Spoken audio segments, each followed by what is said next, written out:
Yeah, I think you got to be excited from the Ohio State standpoint that they keep the ball rolling on the offensive side of the ball. Um, Obviously, getting uh, two quarterbacks, which in and of itself is interesting. How do you keep two quarterbacks happy? But the race to replace Justin Fields has begun. When you talk about adding C.J. Stroud, an outstanding quarterback out of Rancho Cucamonga, California, and also Jack Miller, who was kind of an early bloomer.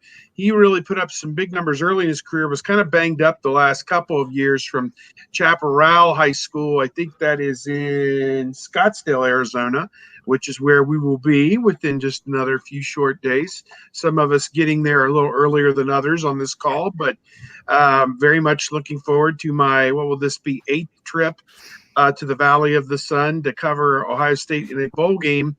And I know we're going to talk about this ad infinitum, but the joke I always put out is I'm waiting on the Arizona Department of Taxation to start sending me, a query for how much I owe them in state income tax, because now I've spent about 2 months of my life there. But at any rate, recruiting outstanding, 2 quarterbacks, 4 of the top 15 wide receivers in the country, and 6 very good offensive linemen, including one of the absolute best in Paris Johnson from Cincinnati Princeton. So a lot of star power on offense. They filled a lot of their needs on defense. Maybe didn't get that edge rusher that everybody, the next Chase Young, like those guys grow on trees. Got 3 guys at linebacker who can all run and play in this new era of spread football, college football. And then the secondary hurt a little bit because Clark Phillips III from La Habra, California, hopefully I said that right, he did not sign yesterday. Made a visit to Utah over this past weekend and ended up now he's going to be a running Ute, as it were. And, as we were joking yesterday, I think I was joking with Bill Connolly. Maybe I saw him, one of the former Ohio State assistants. I go, I want to see all the national championships they've played for. But, enjoy your time there in Provo or Salt Lake or whatever they serve out there. So, yeah, I don't know. That kind of encapsulates my view of the whole thing. Bang up job, and we can talk more about Ryan Day and his staff. But rookie head coach, number 3 class in the country, doesn't get a whole lot better than that. Tony, what stands out to you?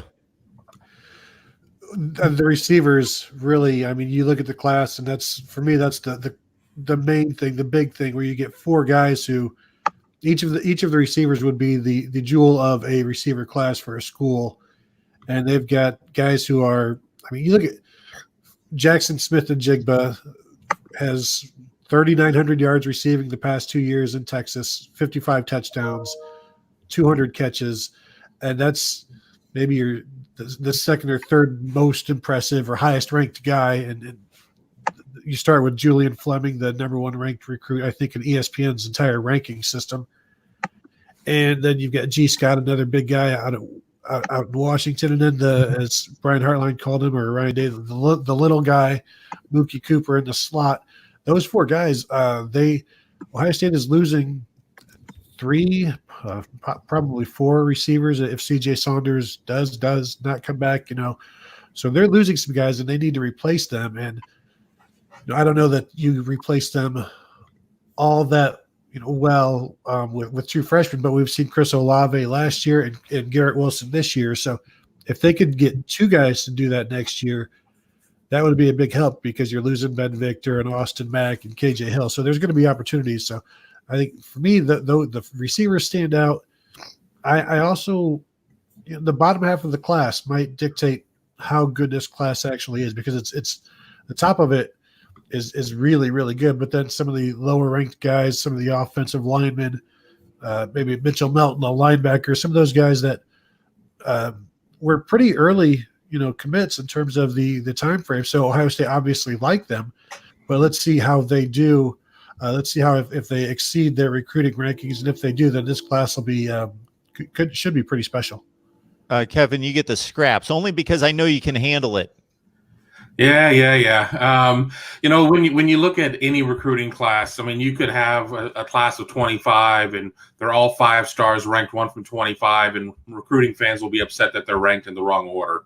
So, with that being said, it is a really good class from top to bottom. 24 already in the fold. They're going to wait on Cameron Martinez, the athlete out of Muskegon, Michigan. He's supposed to sign in February. Northwestern's coming on strong for him. A heck of a receiver, offensive player. A lot of schools looking at him on that side. Ohio State's so deep at receiver, they're looking at him on defense. Certainly going to be the need for more in the defensive backfield with the loss of Clark Phillips. But I think this class really does check off a lot of the boxes when you look at it. I don't think anybody's really kind of talking about the linebacker position. I think the combo of Mitchell Melton and Cody Simon, I think those are 2 players, while they are, 4-star type of players, probably not getting the mention when you sit there and you look at the 2 quarterbacks and the 4 receivers and everything else. And I think a player that everybody's kind of sleeping on too is going to be the running back Mayan Williams out of Cincinnati, the former Iowa State commit. Ohio State certainly wanted to bring in 2 running backs in this class. It looked like they were going to be fine with Bijan Robinson, who ended up in Texas, and Jalen Knighton, who was committed to Florida State. I believe he ended up at Miami. I didn't follow that through to see if he actually signed there or not. If you're a Miami commit, there's a 50-50 chance whether or not you sign with them or somebody else, just kind of how their recruiting works out. But Ohio State now will really be able to kind of drill down and focus on maybe 1 or 2 more spots potentially in this remainder of the class. It's going to go 6 more weeks until we get to the traditional signing day. Looking maybe at another running back, definitely trying to get Cameron Martinez. There's not a lot of targets out there, but Ohio State certainly will, do as much as they can with a very short schedule as they prepare for the Fiesta Bowl on the 28th. And then if everything goes according to the plan of Buckeye Nation, preparing for another game a couple weeks after that.